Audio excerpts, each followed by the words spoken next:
So the second of our previews and its intermediate championship, CTI Business Solutions final between Kilkerley Emmets and St Bride's. Two neighbours once again, a game that is very hard to call, and I'm going to ask Karl just to go into what Kilkerley bring to the table, having played again and competed again in this championship so far. What do they bring to the table? Yeah, well look, firstly Dan, I think it's the obvious one, they bring a Shane Lennon to the table. Although he's my boss here at work, it's nothing to do with it, so I'm not looking for any time off, but no, I think everyone knows Shane's reputation as an inter-county footballer, as a club footballer.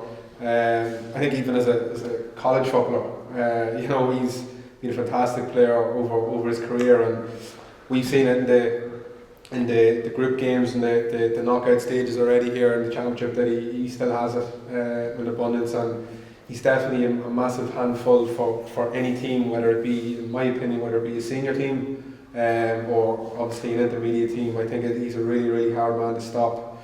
It's already been highlighted on LuTV about the mark and how it suits Shane's game, but also he's so accurate. Whether it be from play or a dead ball situation, he's so accurate, and it's left foot, it's right foot, and he has that big, powerful, broad, shape on him that it's even really, when he has the ball and you engage him, it's still really hard to take the ball off him. So look, I think Kilkerley have that. It's a massive. He's a massive player for them.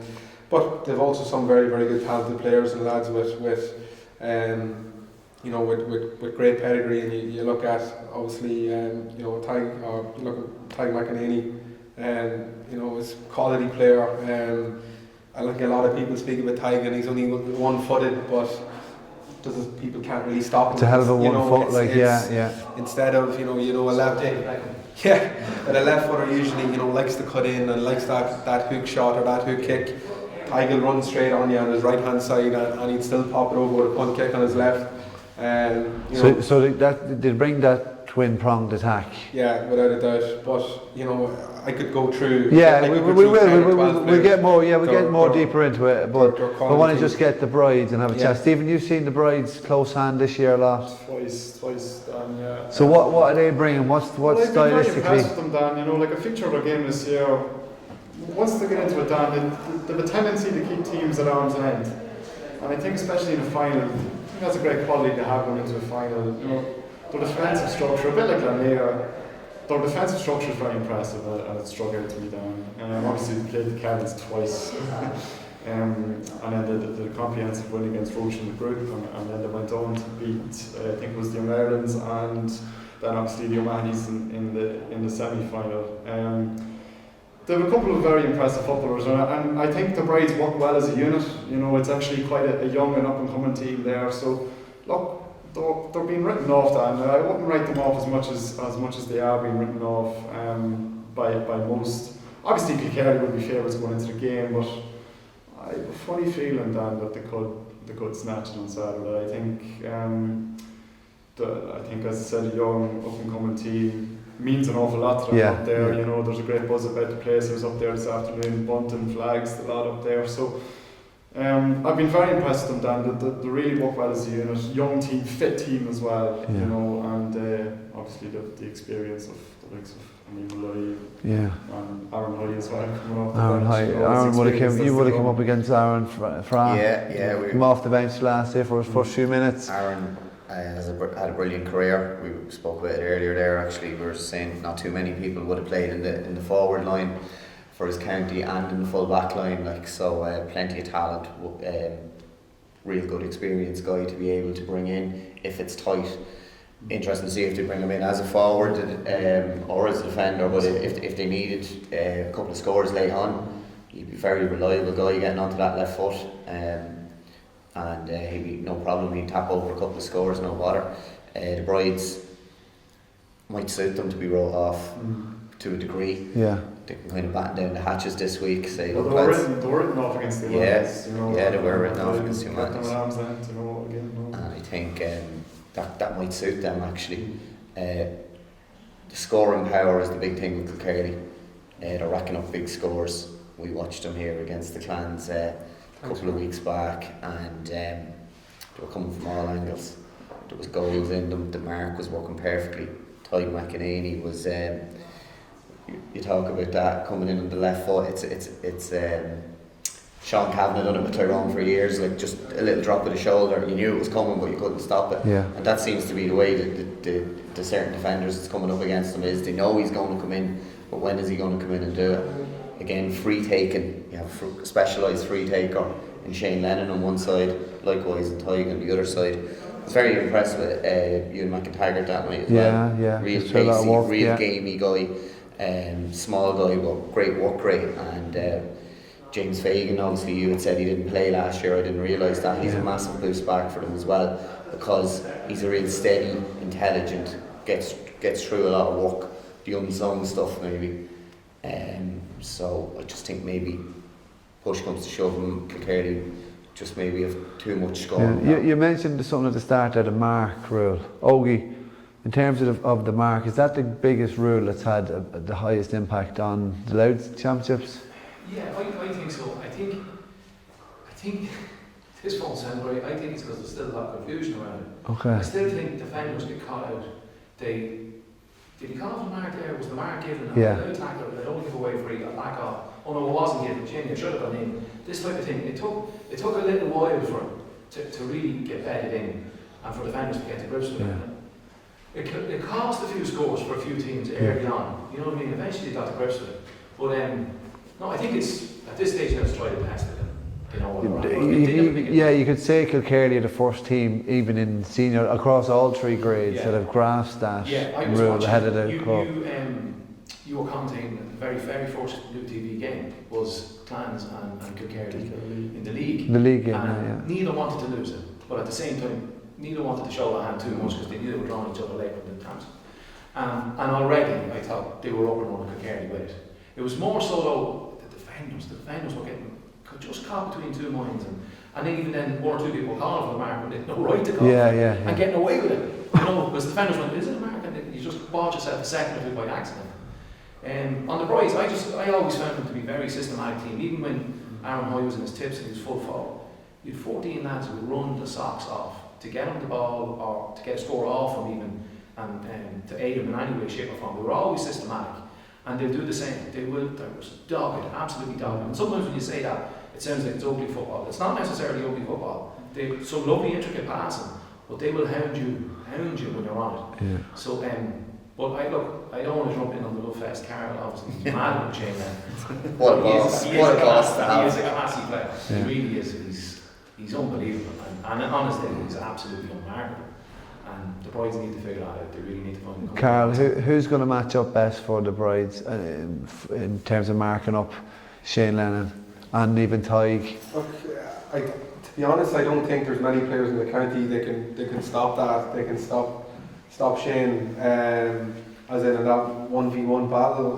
For me, looking back at the few games, Dan, it's all about stopping that initial ball in and not worrying about when it comes in. Now we'll deal with it. Yeah. It's stopping the initial kick pass in or ball to Shane would be what I'd be looking at. But again, it's going to be a tight game like most intermediate games, and what does the game balance on? Who do I think is going to win? I think when you look at both teams, you look through the Kilkerley lineup here, you look through the Brides lineup. There's a lot of guys in that Kilkerley squad that has been here and won this championship. Okay. They've won it in 2015 to beat ourselves in a replay in 2015 to win it. You look at Cormac Bell who was there. You have Adam Shields. You have Andrew McGill, James Fagan, Tyg McEnany, Sean McElroy. And Shane obviously, and Kieran Clark, and a few more lads who've already won this competition. They've been here the big day. And you have James Fagan, you have Shane, you have Andrew McGill, all experienced players.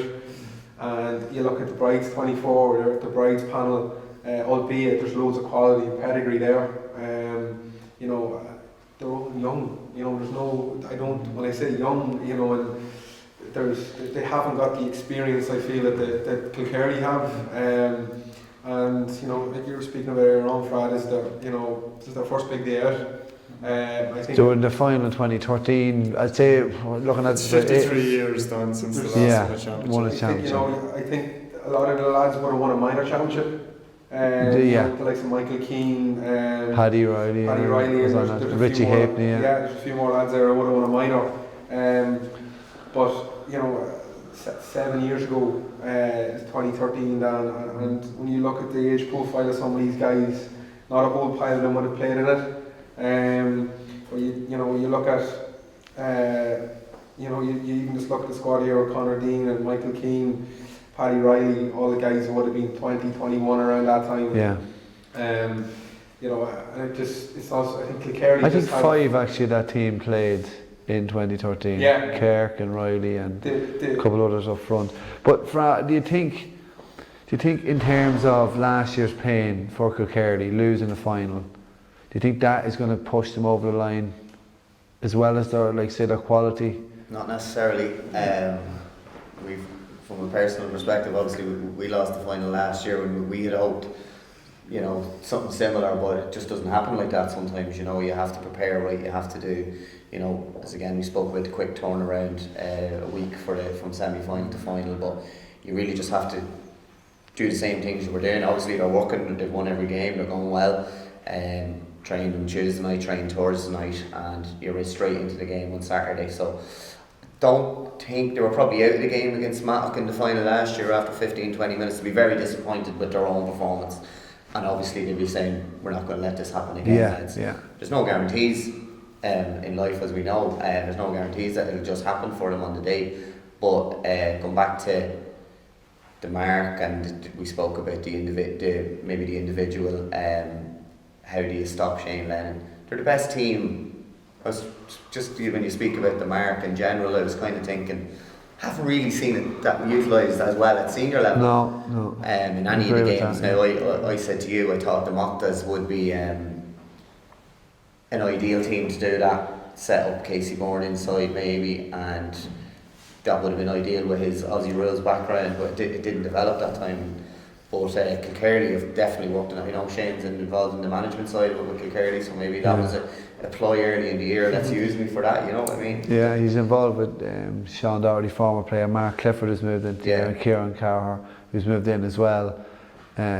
So maybe there's that extra responsibility that's pushing Shane too. But who's gonna bring the game for the Brides? We mentioned Paddy Riley. He played inside forward. The midfield partnership of Riley and Malloy, I think that's massive for the Brides, obviously from the Brides' point of view.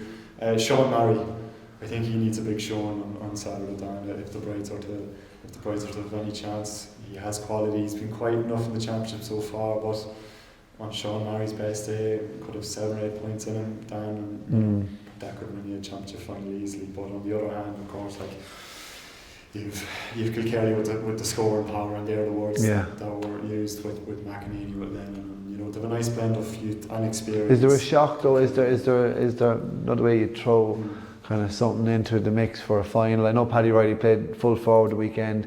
It kind of threw off the Mahoney slightly, that they readjust. But is there anything in the Brides that they could spring? Maybe we mentioned Aaron High, something like that. Yeah, well, look, you never know, Dan. They've had a couple of very impressive performances throughout the year. Could they spring up a surprise? I don't know, Dan. I think the Brides will stick to their guns. That's what they've done all year.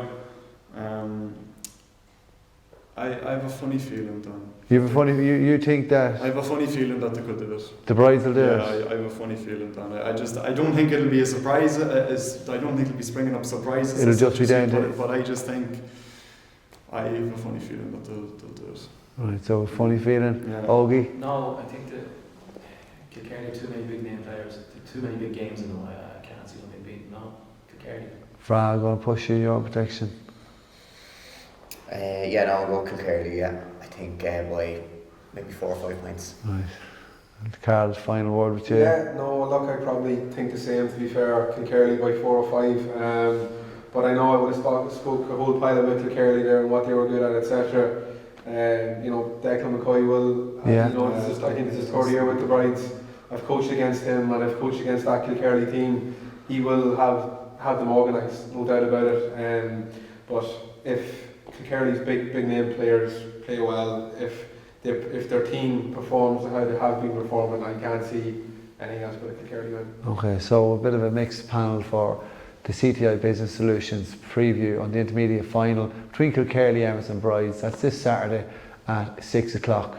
So that's our second preview of the night, and we cut now again for another ad break.